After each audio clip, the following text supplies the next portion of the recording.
So 2022, it turned out to look like 2020 part two. A lot of crazy shit this year so far. The biggest news in my area of New York is the crazy amount of crime. I'm not sure if reporting is better. News reporting has improved since the pandemic, or crime has really gone up that much since the pandemic. Um, it kind of reminds me of the 1990s Brooklyn. I grew up in Brooklyn, in East Flatbush and East New York for one point, and then Brownsville before my mom sort of bought a house and we moved out of our our childhood neighborhoods. Um, and growing up in those hoods at that time, you didn't hear crime was bad on the news. I was what, uh, 9, 10, 11. I was really watching the 5 o'clock news or reading the New York Times. But you saw it in your neighborhood. You saw the ambulances, the police cars, the yellow tape. Um, and you heard stories from your neighbors about someone that got mugged. Um, it was mainly that back then. It was someone either got slashed with a knife, stabbed with a knife. It was like knife kind of crimes. But now the same crimes is like, it's just all guns. It's like so many guns, shootings every day.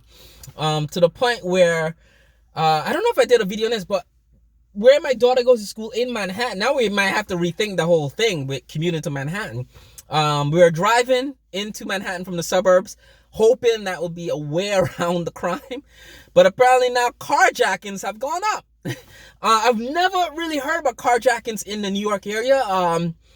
It's just a weird thing to hear because you carjack someone, you steal someone's car, you speed off, you're like in traffic wherever you are in New York. Like any given time of day, you're in traffic. The only time that's feasible to carjack someone, we could like drive out of town in like an instant, is in the middle of the night, like 2 a.m., 3 a.m., where there's no traffic in the road. You just hit the highways and you just peel down to Pennsylvania or Virginia, or wherever you want to like chop up the car. But now people are getting robbed of their cars in broad daylight, 1 p.m., 3 p.m. On my street, in my neighborhood, they're stealing catalytic converters a few months ago, right before it started getting cold, right before the holidays. And right across the street from where we live, middle of the day, one of the guys that live in my neighborhood is a garbage man. He comes home at 11 a.m. He says he's coming home, and there's like a group of guys under one of the vans, the work vans, parked in front of the building, like one of those plumbing Roto-Rooter vans. And they're taking the catalytic converters at 11 a.m., broad daylight. And I guess people are just taking their phones out and videoing them and then calling the cops. And at the point, they didn't know what they're doing, but they had a bus, so it was really loud. And he's like, yo, bro, Olaf, I've never seen that before. I grew up in this neighborhood since I was a kid. I've never seen someone do that to a car. And he's older than me, so he grew up in the 80s, the 90s New York, where like crime was like crazy back then. Not crazy, but it was a different type of crime. Now, just crime is just outlandish. That's the best way to describe it. It's not like more crime or, I don't know the severity of the crimes. I can't say if that's more, but it's just outlandish crimes where shit is happening in the middle of the day, broad daylight, and no one gives a damn. The criminals robbing you, don't care. I could get carjacked right now, and I've never ever thought about that as a crime in this neighborhood. Never did. But literally sitting here in my car shooting this YouTube video, the car could pull up next to me, guns out, get the car, be taking your car. It's like 1:50 p.m., right? And that could literally happen to me right now. And that's what I'm thinking. I'm looking out the window. I'm thinking about that right now. I've never had to think about that before. What's causing an increase in crimes? You watch Fox News, it's Joe Biden's fault. It's the Democrats' fault. It's all political. But that's how Republicans tend to look at it. And even my friends will tell me, yeah, Olaf, is Joe Biden. Joe's doing this. He's so lenient in crooks, and the Black Lives Matter want people to do what they want to do and not get penalized and go to jail, because that's what the Black Lives Matter is all about. Fucking interesting that I actually got into an argument with my coworker about the Black Lives Matter thing when I said, like, literally, had my biggest disappointment with Black Lives Matter is they failed. Had Black Lives Matter been as successful as I wanted it to be, police reform would have been fucking done, right? White Republicans, racist Republicans, right nationalist Republicans, Republican politicians, right, that cater to these people that want their votes, were telling us, oh, you can't defund the police, you can't reform the police, right? Defunding the fucking police meant, to me, and the most of the intelligent people I knew that supported Black Lives Matter, and when I say intelligent, I mean grown-ups, right? Grown-ups, not fucking teenagers marching in the streets or looting or whatever. Grown fucking adults that care about our children, right? Right? Because people look at Black Lives Matter as one big, group of thugs, group of kids. No, I'm a fucking parent of 2 black kids. Shit matters to me, so I'm gonna vote. I'm gonna promote legislation that helps my family. Not just my family, my neighbor, my community, right? There's white people living here. There's Chinese people, there's all types of people living, Jewish people, right? It doesn't benefit me to just benefit from legislation, right? I want it to benefit my community, right? Black Lives Matter, police, defund the police, police reform is all about improving. And I had many discussions in group circles with the social media, with co-workers, with people that actually wanted to march, people that work in the profession of social justice. Yes, there's a profession. Social workers, right? City workers, right? Doctors, lawyers, all can be social justice professionals, right? Spoke to these people about police reform, defunding the police. To us, what I hoped it meant was improving the fucking police department. At the end of the day, a white guy or a good guy with a gun, and whether he's scared for his life or not, or instinct to shoot and kill, is not the end all be all to criminal justice, to police investigation, right? We don't live in the 1950s, right? It's not John Wayne on TV. I don't need a white guy with a gun, a man with a gun. I gotta stop saying white man with a gun, right? A man with a gun coming to help me every time I call 911, whatever that may be, right? It's saying that, right? I'm not saying I want a social worker to come help me if I'm getting robbed or anything like that, right? That's stupid, right? No grown adult that's promoting police reform is saying that, right? Let's get that clear. I don't give a fuck what Tucker Carlson, whatever that idiot says to you guys, right? The Fox News people. That is not what the discussion was about. And I see people come on the Facebook groups, the group chats, be like, oh, you guys want social workers to come in there, and you don't want the police to come anymore. That's not what the fucking conversation was about, right? I'm going to get into why police reform is needed, right? 2 of my best friends, my best man at my wedding, right? NYPD people. One, he doesn't even do the shit anymore. He just quit, right? He does other things, right? My best friend has to do 12-hour shifts from now, it's fucking February, to June. His police, the captain at his precinct, no one's getting vacation days until the summer. Don't even ask, don't even put in anything unless it's a death in your family or something, serious. Right? You're not taking time off to go take your kids to Disney World. You're not taking time off to spend time with your kids. You're not doing any bar mitzvahs, any parties, even Chinese New Year. He was telling me his partner couldn't get off for Chinese New Year. You're not getting that shit off, right? Why is that? What's going on? There's not enough cops that's working. There's a shortage of police officers. Why is that? Bunch of police officers retired, whatever reasons. Bunch of police officers did not want to take the vaccine. They either retired or quit. Bunch of police officers either got sick with COVID, that were vaccinated or not, and now they have to take a week off or 2 weeks off, right? So since they're working within the limitations of COVID, and there's all the reasons why there's a shortage of police officers, right? Well, isn't a better way of doing this? Are you guys working off an older system from the 50s and 60s and 70s of police shifts? Right? Because the shift he does, my uncle was a cop in the 70s and 80s, right? My uncle. And my best friends tell me the shifts he's doing and what he's doing. I'm like, that sounds like what my uncle was doing, the same structure of the police department my uncle served in the 70s and 80s. How is that shit still the same in 2022? With what we know, the technology we have, right?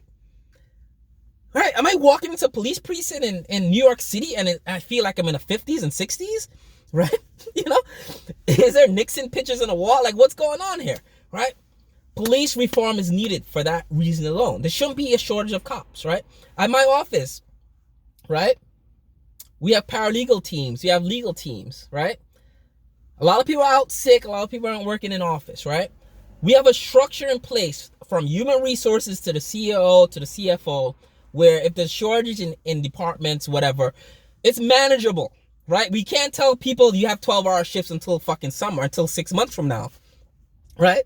Because the structure of our organization is done in a way that shit is manageable, right? In events of this, right? Right? It's manageable, right? Whether that cost money, whether that we had to hire a special CEO, chief operations officer, to manage scheduling or whatever like that, it was done, right? Whether it cost money or not, it was done. Reform was probably needed at some point where someone said, you know what, if a lot of people may be out of the office, if A happens, we have to respond to that with B. We need a plan in place, right? That's all police reform was about. And I don't know, my friend, I don't know if he wasn't for it or not, against it or whatever, but now you guys are suffering because you work in the same police system, the structure, right, as my uncle did in the 80s and 70s, right? Whether that benefits the unions or benefits you guys, it doesn't benefit someone calling 911. It doesn't benefit me sitting in my car thinking I could get carjacked, right?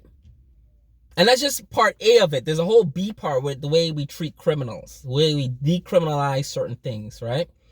When the discussion of decriminalizing things came up, Republicans and, most of my white friends were like, oh, they want to let criminals walk the streets and do what they want to do. No, that wasn't what the conversation was about, right? And I know people won't listen to this. They'll listen to Tucker Carlson all they want and get their information from him or Joe Rogan. Decriminalizing shit meant, my 15-year-old son can't go to jail 20 fucking years or 50 years for a gram of marijuana, right? Where now white billionaires are selling marijuana in companies and going public and making billions off of marijuana, right? Right? Where me owning a gun makes me a criminal because I'm black, but if I'm white, I'm a good guy with a gun, right?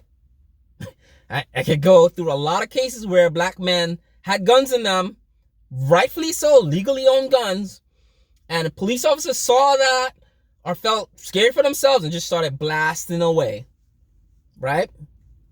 Blasting away. So all of a sudden, as a black man, it literally is, I'm a criminal if I have a gun on me, even if I own it legally, even if I have good intentions of using it to save someone. There's a black army lieutenant, right, that was off duty, whatever, was at the movie theaters in the mall. They had a mass shooting. A guy started shooting, right? This guy, he's carrying a firearm. He pulled out his gun and went after the guy. He's trying to, I think he actually caught the guy. He shot the guy that was trying to kill people. Cops showed up. Boom. Saw a black guy with a gun. Bam, bam, bam, bam, bam, and shot him. Everyone around him was like, no, that's not the guy. What are you guys doing? They were literally telling them as they're shooting this guy 60 times. That's not the guy. That's not the guy. So obviously, me owning a gun is criminalized. I'm a criminal, right? So decriminalization shit was part of that. And in that discussion was about social services to help crazy people that need help, right? So it's a big discussion that gets glossed over when you watch Fox News and they say, oh, this is what the Democrats want. It's not that. And because the conversation is now stuck in first gear and it doesn't move to solutions, it's just about, what are you guys talking about? You doing what? No, you can't do that. It's just stuck in that gear. We can't move forward. We can't progress. So now my best friend has to do fucking 12-hour shifts until the end of time, right? Because the police department ain't changing, right? Eric Adams, we have a new mayor in our Democratic city of New York. He looks like he wants to help, but I think he's also stuck in old school mentality. And I like that about him. I like that he has old school solutions or old school thinking in approaching solutions for modern day problems, right? That millennials seem to be like, oh, what do I do? Right? I like the old school thinking, right? I like that. Right? And hopefully, this changes. We get the police reform and defund the police. I'm gonna say this again. I know no one fucking cares to hear it from me. You guys will listen to your Tucker Carlson 1,000 times before you listen to someone with common sense, right? defunding the police and police reform, as nonsensical as it kind of sounds, defunding the police, it meant providing police more funding, right? You give police departments $80 billion a year to buy guns and bullets, right? When you could give them $100 billion a year to do recruitment tactics, to do a bunch of different things, right? With that money, right? Defunded police meant like, oh, let's not give police departments like billions of dollars and not say, what are you going to do with it? Right? It's my tax money. What the fuck are you guys going to do with $80 billion? Buy more guns and tanks? Right? Right? No. Use the money wisely, right? It's like it's like me giving my kids allowance. I give my daughter $20. She'll probably go buy candy and juice and all types of things that kids want to buy, right? But if I say, nah, I'm not going to give you that money, Amelia. I'm going to give you $15 or $30 or even $100, right? So you could go and buy a book, right? And learn something, or buy a software for your iPad, like a learning software for your iPad, right? I could do that, right? It doesn't mean I'm defunding my kids. Is that I'm giving them resources. Practical resources. That's pretty much what it is. I'm not just giving them money and like turning away and looking away. I'm giving them resources, right? Money isn't always a resource as you would think, right? If you waste your money, right? If my friend has to do 12-hour shifts until end of time because his department is getting money, whatever money they get, and they don't know, oh, we could invest this money to hire police officers or to do training or recruitment or hire a CEO within the department to organize the schedule, right? Or have a cartographer chart out the neighborhood that we patrol in our jurisdiction to see where cops are needed, do our aggression analysis chart, see, okay, block A has crime, block B doesn't really, so we could, put something that fucking simple. And I know it's not being done, right? I know it's not being done. As stupid as simple as it sounds, it's not being done. He's saying, yo, come into work 7 to 11, 3 p.m. to 11 p.m., 11 p.m. to 7 a.m., 7 a.m. to 3 p.m., right? Come in and do your shift, right? That's all we need you to do. Don't ask questions. Don't even ask. Don't even think about asking for time off, right? And if you do, we're going to punish you. We're going to give you more shifts. That's old school. That's how it is. My uncle dealt with it in the 70s and 80s, a black police chief in Trenton, New Jersey. And now my best friend is dealing with the same fucking system in New York, right? And in that time, the computer was invented. The internet was invented. We have cell phones in our pockets, right? My car could do tons of different shit, right? But police departments is still the fucking same. Isn't that sad? And that's what defunding the police is all about. If a guy with a gun is the end-all be-all to solving crime, and crime is increasing, do you give the guy more guns? Or do you give him maybe a cell phone, or maybe a camera, or maybe a drone, or maybe something to help him police better, right? A gun don't help you solve crimes. Gun actually don't really do anything, right? It is not going to talk to me and say, Olaf, the driver wore a red hat and he drove southbound on the, it's not going to tell me that. The only thing a gun does is prevent me from using my hands. I have to be tactical. And it shoots bullets. That's all it does, to sort of protect me in a way.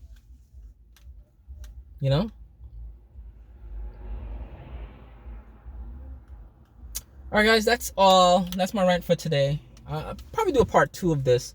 This was defunding the police and what it actually meant, and why Black Lives Matter failed in promoting the message. No fault to them. Republicans don't want to hear that shit. The Tucker Carlson crowd don't want to hear that shit. The Trump supporters don't want to hear that shit. And now all the law and order governors that supported Trump and law and order, crime is insane in their states too. New Orleans, people getting shot driving down highways.